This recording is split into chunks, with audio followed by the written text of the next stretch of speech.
Welcome to student city में आपका स्वागत है। मैं हूं आपके साथ कादिर और आज का जो मेरा टॉपिक है वो है कार्बोक्सिलिक एसिड। इसमें हम पढ़ेंगे कि कार्बोक्सिलिक एसिड जो होते हैं वो होते क्या हैं। इसमें जो कंपाउंड होंगे वो फॉर्मिक एसिड होगा, एसिटिक एसिड होगा। तो इसमें हम फॉर्मिक एसिड की बात करेंगे। कार्बोक्सिलिक एसिड कितने प्रकार के होते हैं, इसकी डेफिनेशन क्या होती है, इसके बारे में बात करेंगे। तो चलिए समझते हैं कि कार्बोक्सिलिक एसिड जो हैं वो होते क्या हैं। देखिए, ये एक ग्रुप होता है COOH, इसे इस तरह से भी लिखते हैं C+O&OH। ठीक है, तो एक थ्योरी है, एक छोटी सी थ्योरी है कि जिन कार्बनिक कंपाउंड में, जिन कार्बनिक यौगिकों में कार्बोक्सिलिक समूह उपस्थित होता है उन्हें कार्बोक्सिलिक एसिड कहते हैं। जिसमें जिन भी कार्बनिक कंपाउंड में, कार्बनिक यौगिकों में कार्बोक्सिलिक समूह उपस्थित होता है उन्हें कार्बोक्सिलिक एसिड कहते हैं। ये थ्योरी है।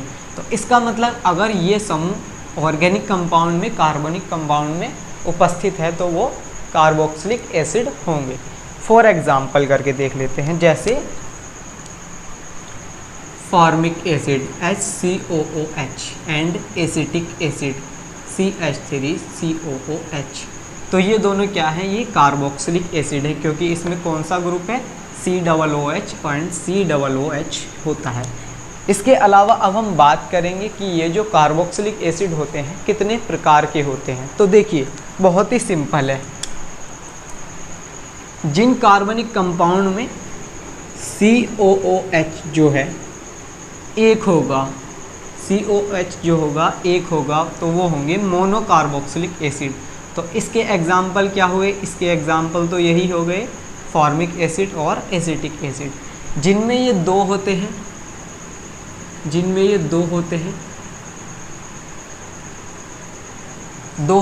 वो होते हैं डाइकार्बोक्सिलिक एसिड और इसका नाम है ऑक्जेलिक एसिड। तो डाइकार्बोक्सिलिक एसिड का जो उदाहरण है वो है ऑक्जेलिक एसिड। ठीक है, तो ये है मोनोकार्बोक्सिलिक एसिड और ये है डाइकार्बोक्सिलिक एसिड। इसके बाद जिसमें होते हैं 3 COOH, जैसे CH2 COOH, CH and CH2 COOH। इसका नाम है propane 1 2 3 try carboxylic acid, carboxylic acid. ठीक है, इसका नाम है। राइटिंग थोड़ा सा ऐसे ही है, बाकी आप समझ गए होंगे। ठीक है, तो ये है मोनोकार्बोक्सिलिक एसिड के उदाहरण, ये है डाइकार्बोक्सिलिक एसिड के उदाहरण और ये है ट्राइकार्बोक्सिलिक एसिड का उदाहरण। एक और उदाहरण है डाइकार्बोक्सिलिक एसिड का, वो है CH2 COOH and CH2 COOH और ये है सक्सिनिक एसिड। इसे कहते हैं सक्सिनिक एसिड, इसकी भी हम चर्चा करेंगे। ठीक है, तो बहरहाल जो हमारा आज का टॉपिक है वो फॉर्मिक एसिड है। कार्बोक्सिलिक एसिड क्या होते हैं वो हम अभी समझ गए हैं कि कार्बोक्सिलिक एसिड वो होते हैं जिनमें कार्बोक्सिलिक समूह उपस्थित होता है। ठीक है, ये कितने प्रकार के होते हैं, ये 3 प्रकार के होते हैं। कौन से, monocarboxylic acid, dicarboxylic acid and tricarboxylic acid. जो मोनोकार्बोक्सिलिक एसिड है उसके उदाहरण है formic acid and acetic acid. जो हमारा डाइकार्बोक्सिलिक एसिड है उसके उदाहरण है ऑक्जेलिक एसिड और सक्सिनिक एसिड। इसके अलावा जो हमारा ट्राइकार्बोक्सिलिक एसिड है उसका उदाहरण है प्रोपेन 1, 2, 3 ट्राइकार्बोक्सिलिक एसिड, इसके एग्जाम्पल हैं। ठीक है, अब बात करेंगे हम फॉर्मिक एसिड की। ठीक है, तो चलिए बात करते हैं फॉर्मिक एसिड की।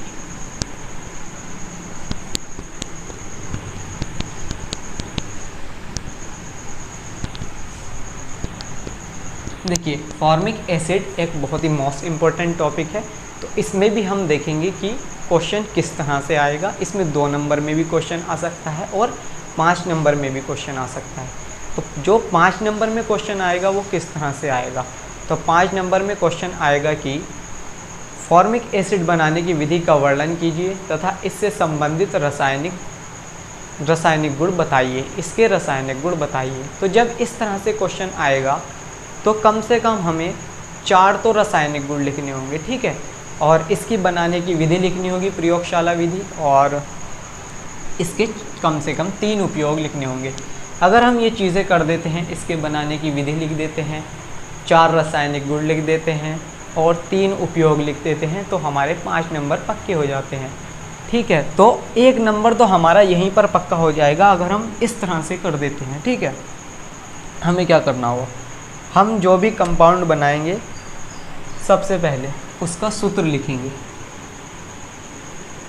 ठीक है। सूत्र क्या है, देखिए HCOOH फॉर्मिक एसिड का सूत्र होगा, ठीक है। उसके बाद हम इसकी स्ट्रक्चर लिख देंगे, संरचना सूत्र।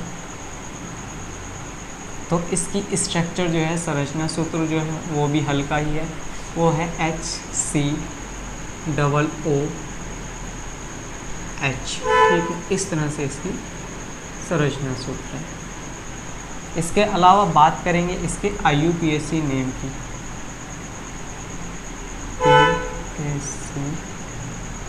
नेम की।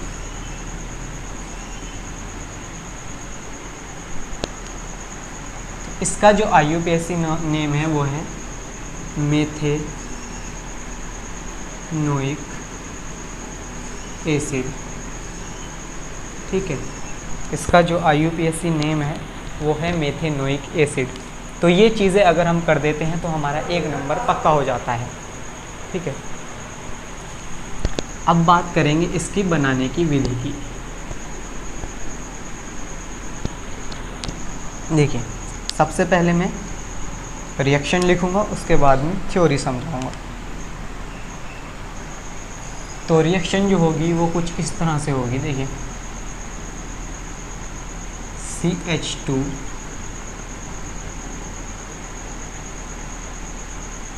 और ग्लिसरॉल, CH2OH, CHOH, CH2OH की रिएक्शन कराएंगे ऑक्जेलिक एसिड से। तो ऑक्जेलिक एसिड का भी मैंने फॉर्मूला बताया था, क्या होता है, COOH। ये मैं उल्टा करके लिख दूंगा,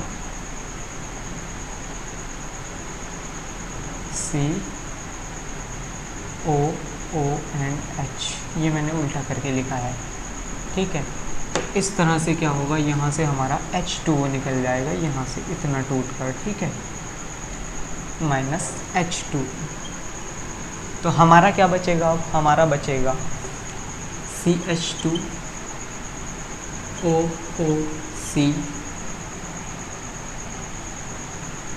CH2OH, sorry, CHOH and CH2OH, and यहाँ पर जो रहेगा COOH। इस तरह से हमारा बच जाएगा। देखिए H2O निकला है, यहाँ से माइनस में मैंने निकाल दिया है, और ये हमारा बचा है जो मैंने यहाँ लिख दिया है। अब क्या होगा, इसे गर्म करेंगे। जब इसे गर्म करेंगे तो मैं ये रिएक्शन यहाँ पर लिख देता हूँ, ये वाली रिएक्शन। तो जब हम इसे गर्म कर देंगे तो यहाँ से निकल जाएगा माइनस CO2 निकल जाएगी, ठीक है। ये जो इतनी चीज़ है ये निकल जाएगी यहाँ से। अब क्या बचेगा, अब बचेगा हमारे पास CH2, COOH, CHOH and CH2OH। इसकी दोबारा रिएक्शन करा देंगे हम H2O से, ठीक है। जब हम इस तरह से H2O से रिएक्शन करा देंगे इसकी, तो इसका बन जाएगा CH2OH, CHOH एंड CH2OH और HCOOH। और यही तो है फॉर्मिक एसिड, यही हमें बनाना था। तो देखिए, और ये जो रिएक्शन होगी ये होगी 110 डिग्री 100 से 110 डिग्री सेंटीग्रेड टेम्परेचर पर, 100 से 110 डिग्री सेंटीग्रेड टेम्परेचर पर ये रिएक्शन होगी। तो इसकी थ्योरी लिखेंगे कि प्रयोगशाला में, थ्योरी इसकी लिखेंगे कि प्रयोगशाला में ग्लिसरॉल की अभिक्रिया ऑक्जेलिक एसिड से 110 डिग्री सेंटीग्रेड कराने पर, 110 डिग्री सेंटीग्रेड कराने पर फॉर्मिक एसिड प्राप्त होता है। ठीक है, इस तरह से हम इसकी थ्योरी लिख देंगे। रिएक्शन भी थोड़ी हल्की है, भारी नहीं है। देखिए ग्लिसरॉल का हमें फॉर्मूला याद होना चाहिए, CH2OH CHOH CH2OH। Oxalic acid का फॉर्मूला याद होगा, उल्टा करके लिखेंगे, H2O निकाल देंगे, ये बचेगा। ठीक है, इसमें क्या होगा, फिर कार्बन डाइऑक्साइड निकल जाएगी और फिर H2O मिला देंगे तो ग्लिसरॉल वापस आ जाएगा और फॉर्मिक एसिड हमें मिल जाएगा। इस तरह से हम रिएक्शन इसकी करेंगे। इसके अलावा हम अब बात करेंगे इसके भौतिक गुण की। भौतिक गुण में सबसे पहले इसके क्वथनांक की बात करेंगे फिजिकल प्रॉपर्टीज़ में। तो इसका जो क्वथनांक होता है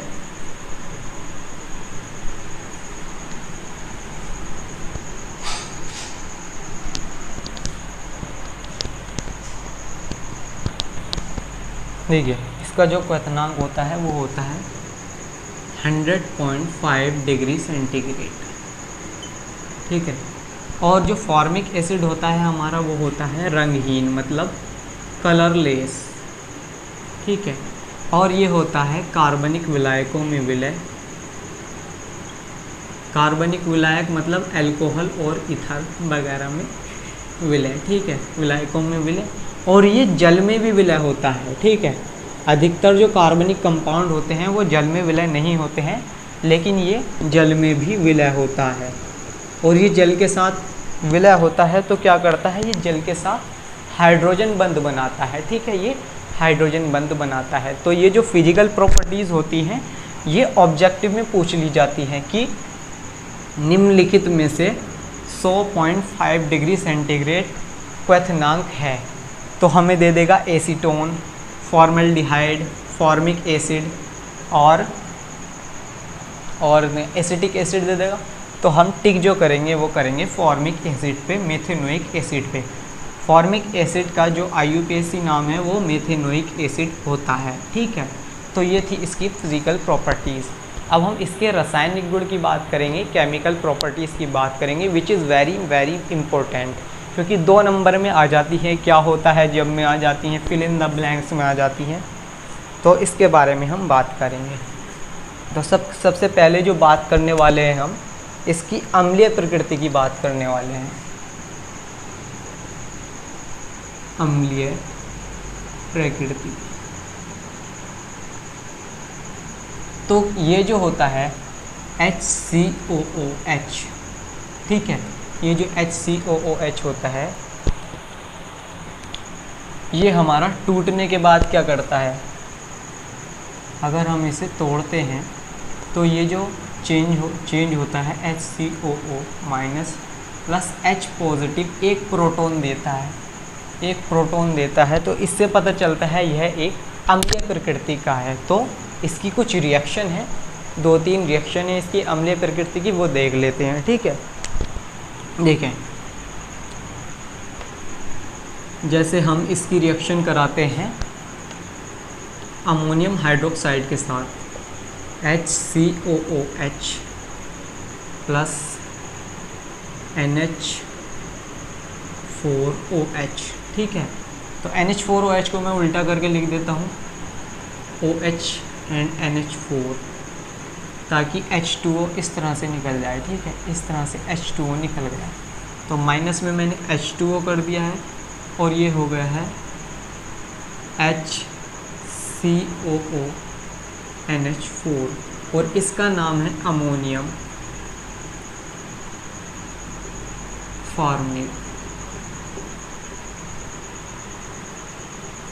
देखिए, जिसमें OH होता है OH निगेटिव, ठीक है, वो क्षार होते हैं, बेस होते हैं, और जिसमें H पॉजिटिव होता है वो होते हैं क्या, वो एसिड होते हैं, अम्लीय प्रकृति के होते हैं। ठीक है,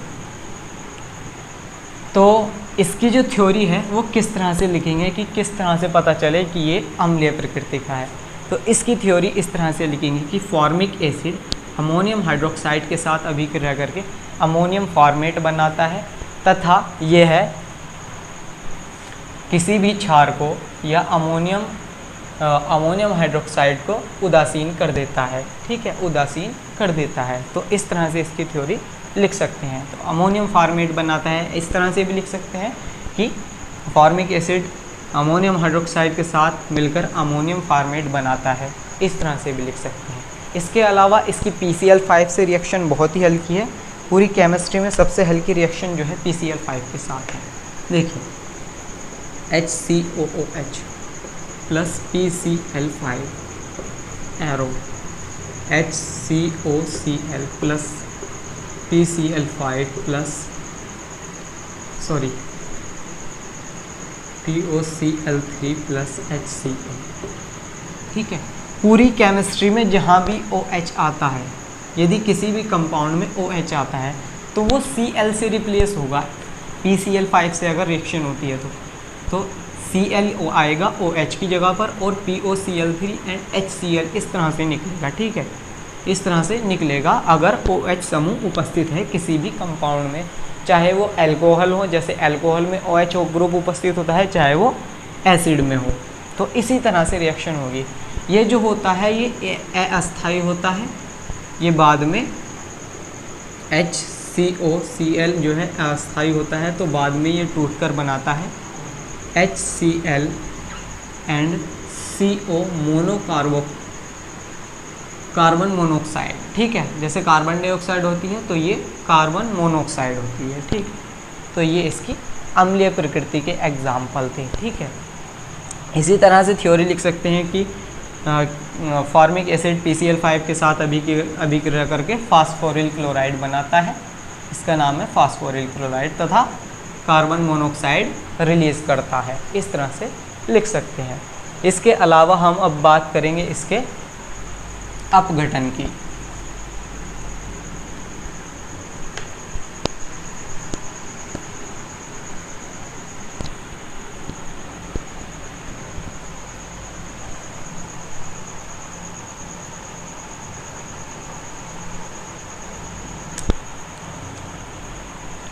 तो इसका जो अपघटन है वो किस तरह से होगा, HCOOH की अगर हम रिएक्शन करते हैं, एक मिनट ये मुझे देखना पड़ेगा, 1 सेकेंड।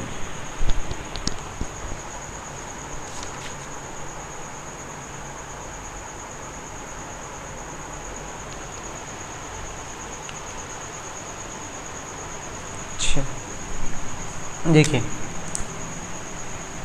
160 डिग्री सेंटीग्रेड टेम्परेचर पर क्या होगा, इसका अपघटन करेंगे तो निकलेगी CO2 एंड H2, ठीक है। अपघटन कर देंगे तो गर्म कर देंगे तो इसके बाद तो ये हो गए इसके दो रासायनिक गुण, एक तो इसकी अम्लीय प्रकृति और एक इसका अपघटन। तो थ्योरी लिख देंगे, फॉर्मिक एसिड को 160 डिग्री सेंटीग्रेड टेम्परेचर पर गर्म करने पर कार्बन डाइऑक्साइड तथा हाइड्रोजन में अपघटन हो जाता है। बस इतनी सी थ्योरी लिखनी है, ठीक है। इसके बाद बात करेंगे हम इसके निर्जलीकरण की। तो HCOOH को सांद्र H2SO4 की उपस्थिति में इसका निर्जलीकरण हो जाता है, H2O निकल जाता है और प्लस कार्बन मोनोऑक्साइड रिलीज़ हो जाती है, ठीक है। उसमें क्या है, कार्बन डाइऑक्साइड रिलीज़ हुई है और इसमें कार्बन मोनोऑक्साइड, उसमें O यहाँ पर आ गया और इसमें एक O यहाँ पर आ गया, एक O यहाँ पर, ठीक है। इसमें दोनों ही O एक जगह आ गए थे। तो इस तरह से तो हमारा जो तीसरा रासायनिक गुण है वो भी पूरा हो गया कि क्या है रासायनिक गुण। रासायनिक गुण है कि फॉर्मिक एसिड का निर्जलीकरण करने पर कार्बन मोनोऑक्साइड रिलीज होती है। इस तरह से हम थ्योरी लिख सकते हैं। इसके बाद बात करेंगे हम इसके अपचायक गुण की।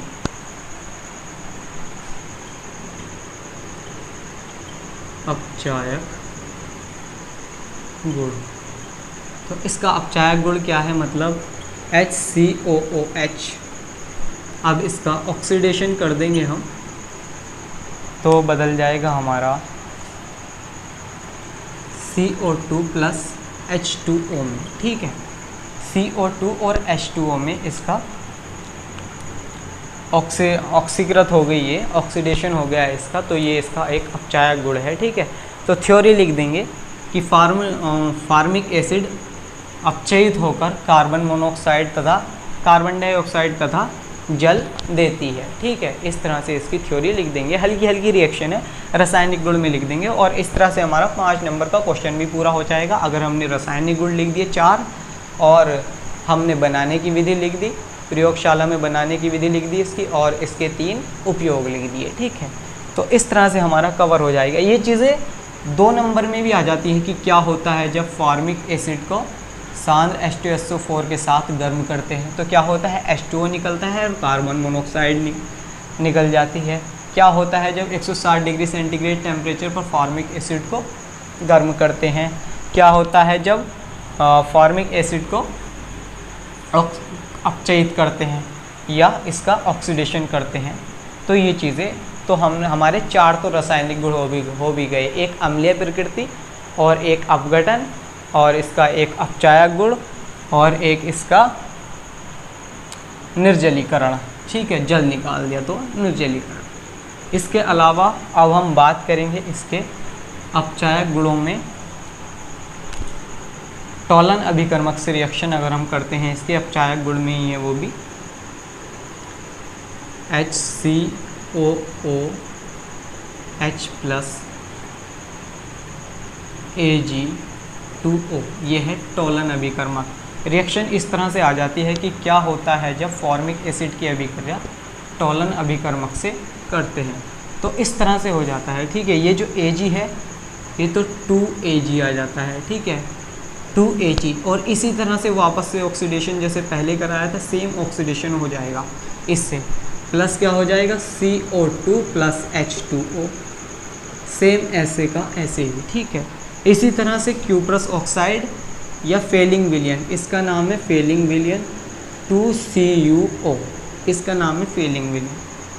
तो इसकी फॉर्मिक एसिड से अगर रिएक्शन करते हैं तो इसी तरह से Cu2O plus CO2 plus H2O, इसमें भी क्या होगा Cu2 और O आ गया और O एक जो ऑक्सीजन बचा है वो फॉर्मिक एसिड से रिएक्शन करेगा और कार्बन डाइऑक्साइड और H2O निकाल लेगा। तो इस तरह से हमारे 4 रासायनिक गुण हो गए हैं, ठीक है। अब इसके बाद में बात करेंगे हम इसके उपयोग की।